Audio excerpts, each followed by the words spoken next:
suwek bolong-bolong kok ngene kok le mbok wes. Enak ya tapi bahannya anyep ya. Alah.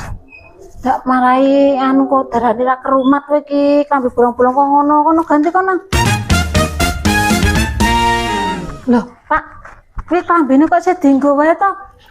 Tapi itu Bu. Kaya ngene kok. Suwek bolong-bolong kok ngene kok le mbok wes. Enak ya tapi bahannya anyep ya. Alah. Dak marai anu kok darane ra kerumat kowe iki, klambi bolong-bolong kok ngono, kono ganti kono. Wah, iki klambi ukah kenangane tur penak ya dinggo iki anyep terus ya. Wah, kenangan-kenangan.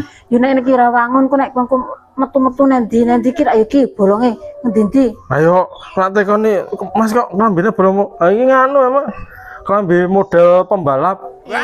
Bareng go balap dadi suwek-suwek ngene iki. Nah, kowe nek domongi ya lah sangel pokoknya sing ngono iki. Wis, mau yo klambi kok ngono sedinggang goe. Sok anggere tak buang aja tekon lho.